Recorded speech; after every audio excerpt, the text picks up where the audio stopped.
বন্ধুরা আমার মতন কে কে আছো ফুচকা খেতে খুব ভালোবাসো জানিও।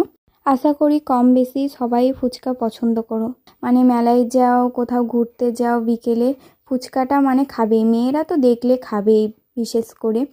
আর এখন ফুচকার যা দাম বেড়েছে, বাইরে ফুচকা খাওয়া মানে হচ্ছে টাকা খাওয়া। তার থেকে বরঞ্চ ঘরে যদি বানিয়ে খাও তোমার শরীরও ভালো থাকবে, আর তারপরে কি কম খরচের মধ্যে হয়েও যাবে, আর এগুলোর মধ্যে কোনো ক্ষতি করবে না। আর আজকের ফুচকাটা বানানোর জন্য আমি কী কী নিচ্ছি চলো দেখে নাও। কাঁচা লঙ্কা কুচি করে নিয়েছি, ধনেপাতা কুচি, তোমার শসাটাকে কেটে নিয়েছি, পেঁয়াজ কুচি, লেবু, তারপরে এখানটায় সিদ্ধ করে নিয়েছি আলুটা। আর তারপরে আমি নিয়ে নিয়েছি তোমার এই জিরে, শুকনো লঙ্কা, মানে শুকনো খোলায় ভেজে মানে গুঁড়ো করে নিয়েছি, লবণটাকেও ভেজে নিয়েছি। এইভাবে যদি লবণ ভেজে নিয়ে ফুচকায় দেওয়া হয় না, ফুচকার অনেক টেস্ট বাড়ে। বিট লবণও দেওয়া যায়, তবে আমার কাছে বিট লবণ ছিল না, তোমরা চাইলে দিতেও পারো, নাও দিতে পারো। তো এই দেখো, তারপরে তেঁতুল জলটা ভিজতে দিয়ে দিয়েছি। আর এই দেখো, এইটা হচ্ছে রেডিমেড ফুচকা। তো এই রেডিমেড ফুচকাগুলোকে ভেজে নেব।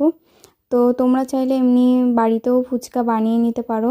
তো কম খরচের মধ্যে, কম খাটনির মধ্যে রেডিমেড ফুচকাটা বেশ ভালোই লাগে, আর টাইমটাও খুব কম লাগে, বেশ ভালোই লাগে।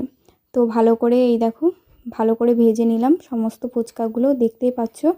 আর এই দেখো কত সুন্দর মচমুচে হয়েছে, কত সুন্দর ভেঙে যাচ্ছে। আর আমার হাজব্যান্ড তো বাইরের ফুচকা একটু খেতে ভালোবাসে না, আর আমার শাশুড়ি মা তো আগে কোনো দিন ফুচকাই খায়নি, আমি এইভাবে ঘরে বানিয়ে দিয়েছিলাম। তো তারপর থেকেই শাশুড়ি মা ফুচকা খায়। দেখো বন্ধুরা কিভাবে তেঁতুল জলটা বানাচ্ছি। তেঁতুল জলটা প্রথমে আমি তেঁতুলের কাইগুলো তুলে নিয়েছিলাম, তারপরে কি ভাজা মশলা, লবণ দিয়ে দিয়েছি, ধনেপাতা, কাঁচা লঙ্কা, তারপরে লেবুটা যেটা কেটে রেখেছিলাম দিয়ে দিলাম, একটু রসটা চিপে দিয়ে দিলাম, আর লেবুটা এর মধ্যেই থাকবে। আর এর মধ্যে তোমার জলজিরা দিলে একটু টেস্ট লাগে, তেঁতুল জলের মধ্যে তো আমার কাছে ছিল না, তাই এইভাবেই বানালাম। জলজিরা তোমরা চাইলে দিতে পারো।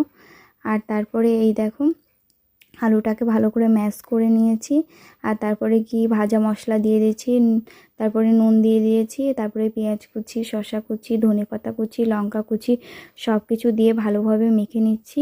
ফুচকার আলু মাখা তেঁতুল জলটাই হচ্ছে মেন। তারপরে এই দেখো ফুচকার চুরমুর দিয়ে দিচ্ছি, আর ফুচকা ভেঙে তারপরে গিয়ে এই দেখো একটুখানা তেঁতুল জলও দিয়ে দিচ্ছি আলু মাখার মধ্যে। ফুচকার আলু মাখার মধ্যে তেঁতুল জল দিলে একটু টেস্টটা বাড়ে, আরও খুব ভালো লাগে। আর তোমরা চাইলে মানে মটর সিদ্ধ করে বা ছোলা সিদ্ধ করে এর মধ্যে দিতে পারো, আরও টেস্ট লাগে। তো আমার আগে থেকে মানে সিদ্ধ করা ছিল না বা ভিজানো ছিল না বলে আমি দিইনি। দেখো আমার ফাইনালি ফুচকাটা